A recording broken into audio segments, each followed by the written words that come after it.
masih belum paham lah yang kita buka. Lama Lapar kita itu mungkin pada saat kita tinggalin baru berani nyebrang untuk mobil. ada payah juga. Ya, bapak yang suka lah.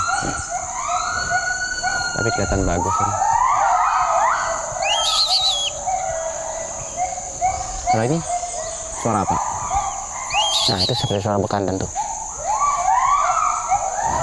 Sering lah bekantan dekat kanan sini. Kalau bekantan sering tuh ada jalur di sana dan ada pohon yang besar Banyak. di sana banyak.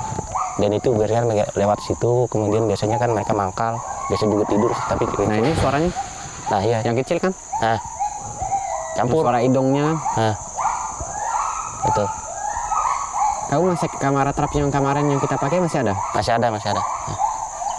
Coba kalau pasang lah kamu di jalur mereka. Kalau jalur yang sana belum, tapi ini kita akan coba. Nah, Coba mau pasang? iya mau coba pasang. Ada di Cesa sudah siap lah. Udah siap. Yuk. Oke. Yang di pohon yang di Ada bawah pohon klinik itu. Ya, dekat klinik. Yang Yuk, di coba, sebelah yuk. sana itu. Coba. Bisa. Banyak lah bekantannya memang. Banyak. Coba ayo yuk. Ini mereka memang suka lewat sini. Ya, iya. Ada pohon di salah satu. Kamu duluan aja tuh. Aku nggak tahu jalannya dulu. Ini pertama kali kita akan coba pasang kamera trap di atas pohon. Biasanya kita taruh di bawah. Ya, kita sudah sering di Sumatera. Tapi ini pertama kali kita coba taruh di atas pohon. Mudah-mudahan dapat bekantan.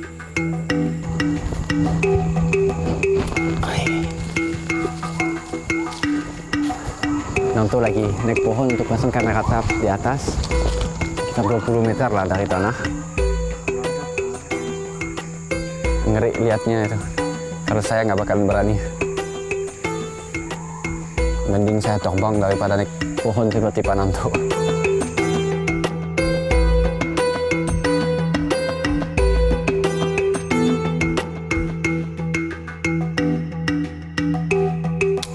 Kamera sudah dipasang, kita akan biarkan minimal seminggu. Habis itu kita akan cek. Mudah-mudahan ada bekantan di situ. Takut juga. Aman kah? Man. Di dahan yang sedang itu kah? Ya. Dan dapat.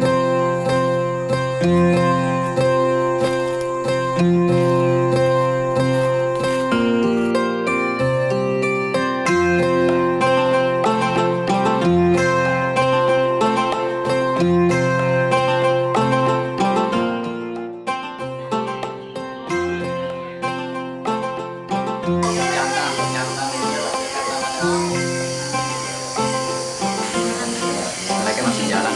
Kalau wawon Banyak. yang wajah Tigo itu loh. Udah kabur lagi. Dia tuh udah sampai nggak balik responnya. Kira lagi yang diketawain Enzo tuh. Udah didapat ketawanya. Cewek coba. Ini cewek, ini anak cowok. Tapi cewek nggak kelihatan dadanya ya. Ya. Lucu lah. Apa ya? Apa itu? Jadi memang ternyata di hutan belakang Kem Karawet banyak bekantan. Terbukti banget dengan kamera trap yang dipasang di pohon oleh Pananto. Diestimasi mungkin ada 30 ekor. Jadi senang banget bisa untuk pertama kali punya gambar mereka dari dekat. Saya sendiri belum pernah melihat bekantan dari dekat di alam. Jadi yang pasti kita akan pasang kamera trap lagi di atas. Dan mudah-mudahan Karawet bisa membeli lebih banyak lahan untuk bisa melindungi semua wilayah mereka di sekitar camp ini. 30 ekor ada kan? Iya. Ada 30 ekor bekantan monyet yang hanya ada di Kalimantan.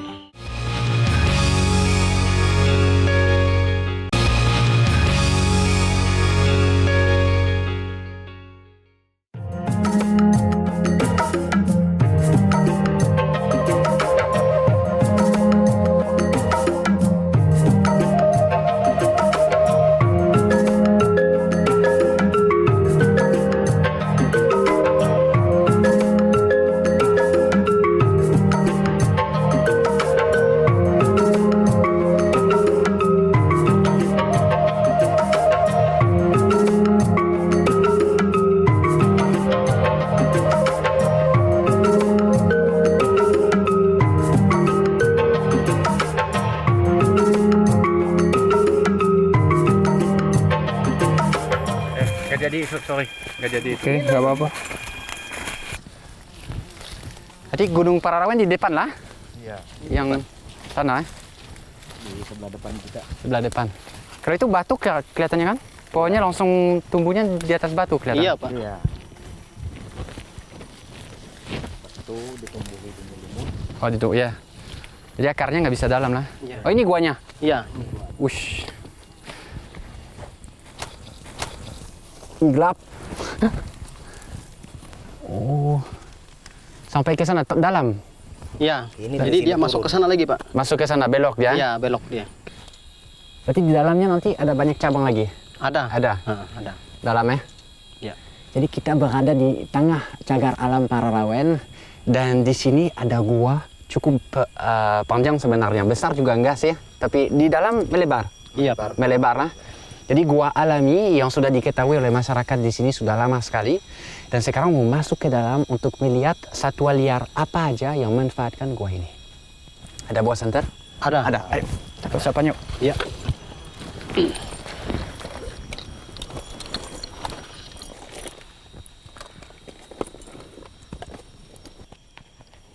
Seberapa dalam pernah masuk ke di dalam kira-kira?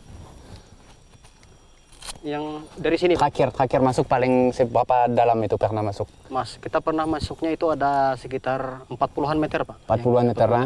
Jadi di dalam itu kan ada beberapa cabang gitu. Oke.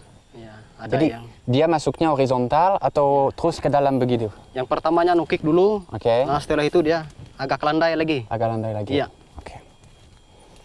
Penasaran. Kalau satwa apa aja yang pernah dilihat di dalam? Yang pasti yang pertamanya itu seperti kelelawar. Kelelawar, Ya. Nah, kadang-kadang seperti biasanya ular. ular ya. Ular. Jadi gimana pun ada kelelawar pasti ada ular. Memang ular piton makanan favorit dia itu adalah kelelawar. Adapun beberapa gua di mana ada piton yang bergenerasi ke generasi dia akan hidup di dalam gua yang sama untuk makan kelelawarnya. Oke.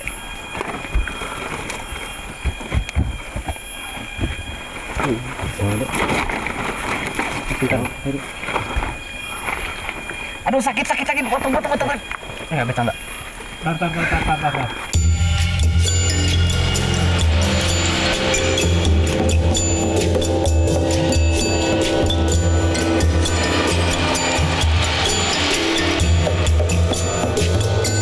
Turunnya banyak lah.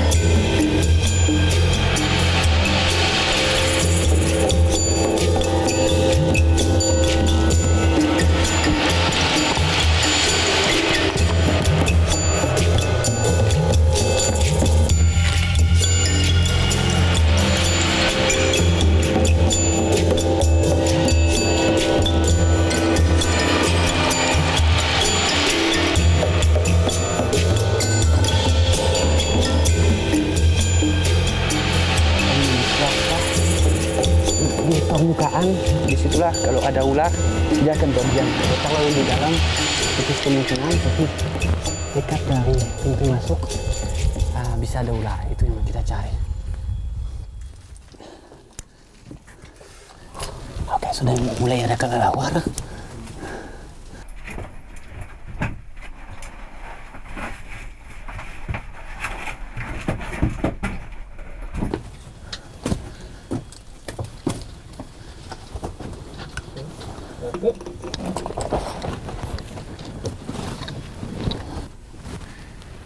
Jadi memang beda banget dengan tambang yang pernah dimasukin di Sumatera. Di sini penuh dengan tanda kehidupan. Yang pertama memang kelelawar. Kotoran kelelawar ada di mana-mana. Ada beberapa yang terbang. Terbang depan saya. Kelelawar itu memang sumber makanan untuk ular, tapi juga untuk laba-laba yang besar.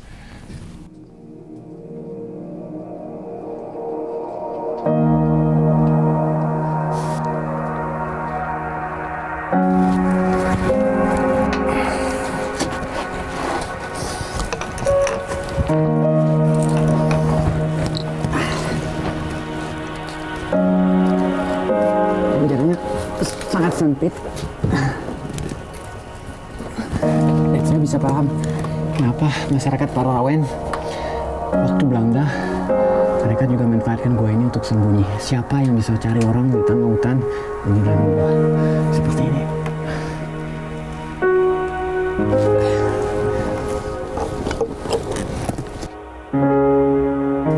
Di setiap lubang antara batu ada kumpulan kotoran kelelawar, dan itu sebenarnya mengeluarkan gas yang memang bisa membuat pusing. Itu mulai terasa sekali. Kita sekitar mendekati 100 meter kedalamannya dalam gua. Jadi udara yang segar sebenarnya semakin sedikit.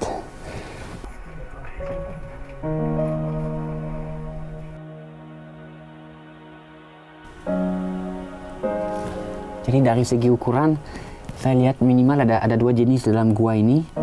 Saya belum tahu ini jenis yang mana, nanti saya akan lihat di bukunya. Yang pasti, semua kelelawar atau bagian besar dari kelelawar merupakan predator, makanya mereka punya gigi yang dengan taring, jadi mereka juga berburu. Tetapi juga ada jenis kelelawar di Indonesia yang hanya makan buah-buahan. Jadi memang Indonesia kaya sekali dengan jenis-jenis kelelawar.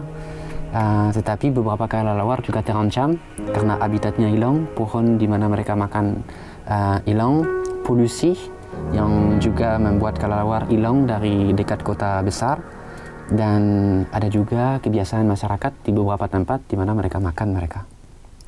Kayak kita lepas dia karena dia stres.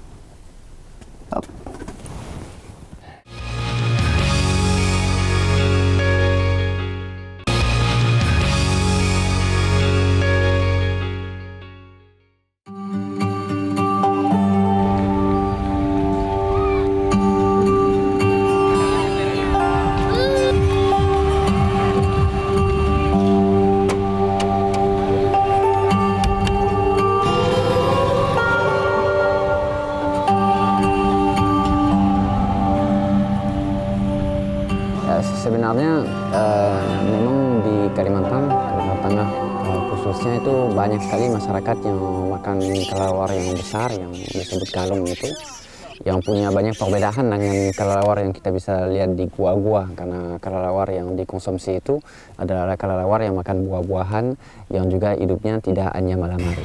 Tetapi kalau perasaan saya sendiri, setiap kali saya lihat di pinggir jalan ada puluhan ekor kalung yang dibantai cuma untuk dikonsumsi demi tradisi, saya cuma merasa sedih. Saya sendiri sangat menghargai tradisi-tradisi yang bisa ada di Kalimantan, di Sumatera itu. Tetapi saya percaya bahwa majunya sebuah negeri itu tradisinya juga mesti berubah. Kalau kita lihat dari sudut pandang kesejahteraan satwa atau konservasi, itu ada beberapa alasan yang bisa membuat kita melihat bahwa itu tidak perlu ada.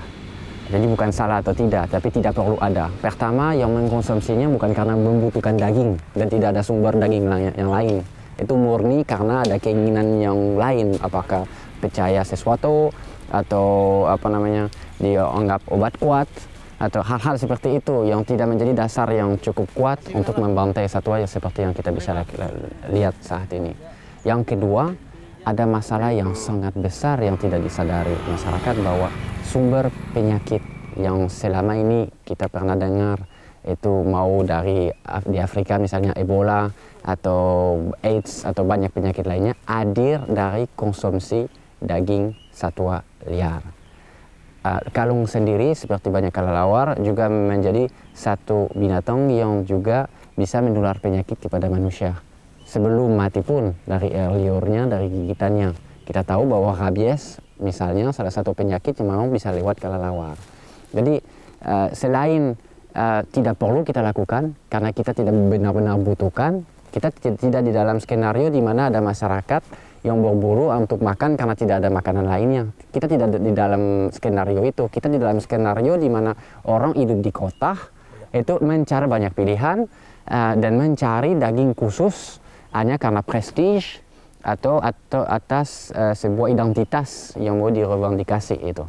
Saya orang ini, jadi saya akan makan. Benar atau salah, pokoknya saya akan makan.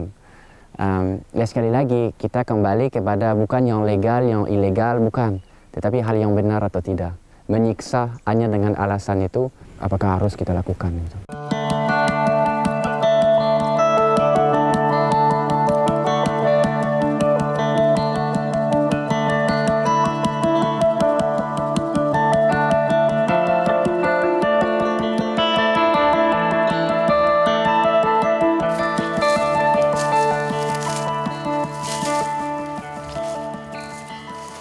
Di sini juga sama seperti di Indonesia ada satwa liar, tapi sama seperti di Indonesia mereka terancam karena berkonflik dengan manusia. Ada satu masalah yang berhubungan dengan satwa peliharaan manusia di sini, yaitu kucing dan anjing yang memburu satwa liar dan kecil sampai mereka diambang kepunahan. Tetapi untungnya ada juga orang yang coba menyelamatkan mereka. Kalau kita melihat alam Australia seperti ini, seolah-olah tidak ada satwa, semuanya diam, tidak terlihat apa-apa, tapi mereka semua pada keluar pada malam hari.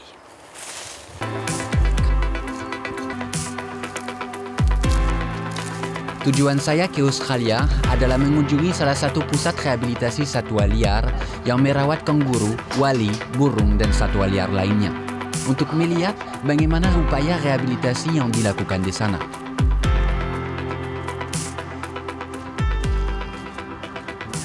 Kita sekarang ada di semacam karantina di sini, di mana teman-teman di sini coba menyelamatkan satwa yang berasal dari Australia. Sama seperti di Indonesia, di sini ada banyak satwa yang punya masalah karena berhubungan dengan manusia. Oke. Jadi rencana mau angkat salah satu satwa yang ada di sini untuk cek kesehatan. Sama seperti di Kalawet, di sini di rescue untuk 1 hari dikembalikan ke habitatnya.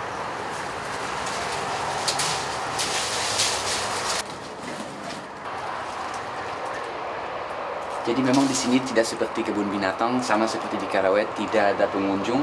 Satuannya di sini untuk pertama menjadi sehat kembali, untuk 1 hari kembali ke alam.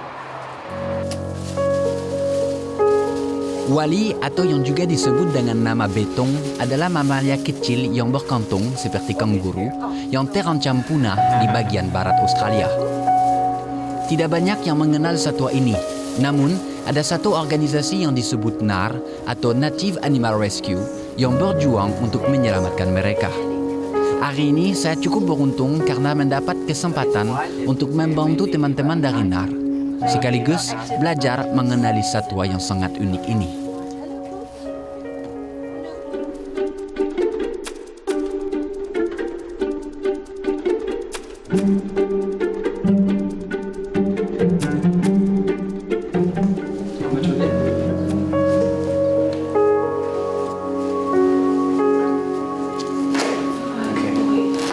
Setiap kali mereka megang satwa di sini, mereka memastikan tidak ada luka, tidak ada parazit.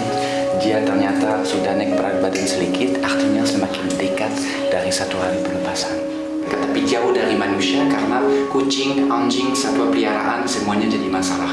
Buat dua di Indonesia tidak, tapi bagi satwa kecil seperti ini, kita pelihara kucing, kucing membunuh mereka, mereka dapat masalah.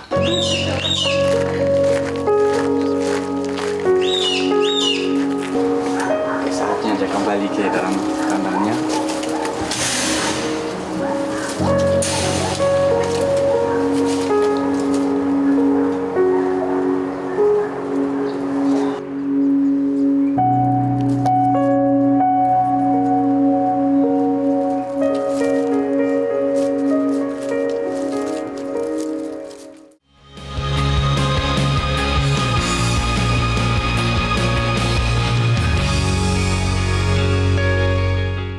Jelajahi cara baru mendapatkan informasi. Download Metro TV Extend sekarang.